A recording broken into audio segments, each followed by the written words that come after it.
আসসালামু আলাইকুম, hello everyone, সবাই কেমন আছেন? আলহামদুলিল্লাহ। আজ প্রচুর বৃষ্টি হবে, দেখে আকাশটা পুরো মেঘলা। হঠাৎ করেই ওই সাইড থেকে দক্ষিণ দিকে হাওয়া ছাড়ছে, প্রচুর বৃষ্টি আকাশে। আকাশটা একদম মেঘলা, দেখেন আকাশ প্রচুর মেঘলা। কি অবস্থা! তো যাই হোক, হঠাৎ আজ বৃষ্টি শেষ হওয়ার পরে আজ এত রোদ উঠছিল, তো এমন মনে হয়েছে যেমন বৃষ্টি নামছে ঠিক ওই পরিমাণ রোদ উঠবে।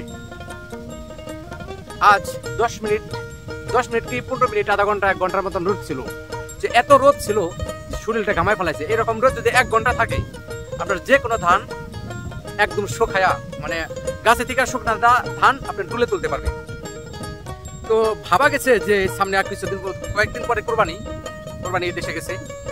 আর এই বৃষ্টির কারণে, এই আবহাওয়ার কারণে গরু বাছুর যে আপনি হাটে নিবে, সে হাটে নেওয়ার কোনো পরিস্থিতি নাই।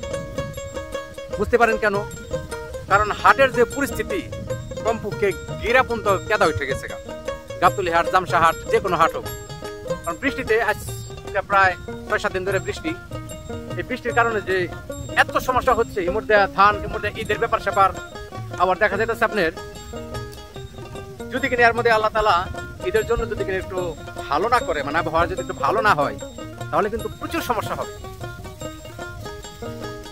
অনেক সমস্যা। তো হঠাৎ করে আজ কিন্তু অনেক রোদ উঠছিল। ভাবছিলাম যে তো 6-7 দিন বৃষ্টি হয়েছে, আর আজ যে রোদ উঠছে, এই রোদ যদি কিনা 7 দিন থাকে, মানুষ আবার অসুস্থ হয়ে যেত। তো আল্লাহ তাআলার সিস্টেম অদ্ভুত। আজ কিন্তু সারাদিন বৃষ্টি হয় নাই। এখন বেলা 3:30 মনে হয় বাজে। তো দেখতে পাচ্ছেন পুরো এরিয়া কিন্তু অন্ধকার হয়ে গেছে, সম্পূর্ণ এরিয়াটা কিন্তু অন্ধকার হয়ে গেছে, মানে আকাশে প্রচুর বৃষ্টি। আমি আপনাদের ক্যামেরাটা ঘুরাই দেখাই আকাশে প্রচুর বৃষ্টি, দেখছেন কত অন্ধকার চারপাশ। এখন কিন্তু এমন লাগতেছে সন্ধ্যা হয়ে গেছে, কিন্তু সন্ধ্যা না, কিন্তু আকাশে প্রচুর বৃষ্টি।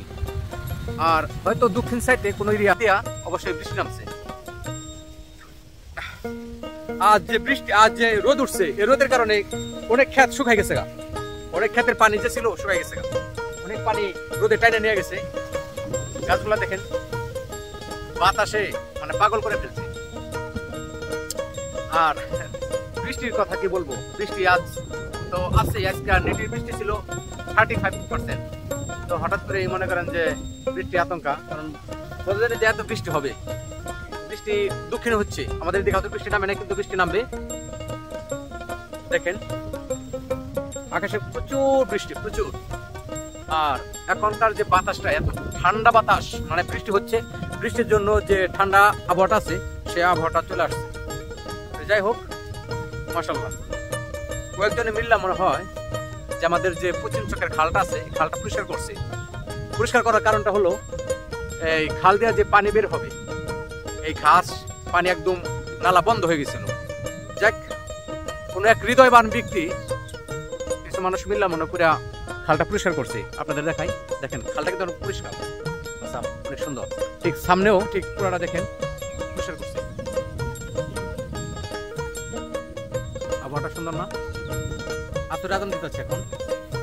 আর এখন আবহাওয়ার এই অবস্থা। তো যাই হোক, আকাশে প্রচুর বৃষ্টি, আজ প্রচুর বৃষ্টি। কখন যেন এই বৃষ্টি যদি নামে, 2-1 ঘন্টা বৃষ্টি নামলে আবার সেম একদম গিরা পানি হয়ে যাবে। আলহামদুলিল্লাহ, কারণ একমাত্র উপরওয়ালাই জানে কখন কি দিতে হবে, সে দিতেছে, আর বৃষ্টি পড়তেছে। তো আমি চলে যাবো এখন। তো সবাই ভালো থাকবেন।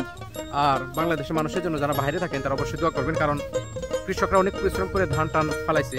তাদের ধান এখন পাইকে গেছে, কাইটে আপনি বাসায় নিব ওই পরিস্থিতিও নাই। কারণ বাসায় নিয়ে এই ধান যদি কিনা টেপে রাখে, আরো বেশি গাড়া জ্বালাই যাব, মানে অসুবিধার শেষ নাই। সবাই যারা দূর দেশে থাকেন, প্রবাসে থাকেন, মক্কা মদিনায় যাতায়াত করেন, সবাই দোয়া করবেন বাংলাদেশের মানুষ যেন, যারা তো পরিশ্রম করে ফসল ফলাইছে, তাদের এই ফলটা যেন ঘরে যায়, এবং কি কৃষকের মুখে যেন হাসি ফোটে।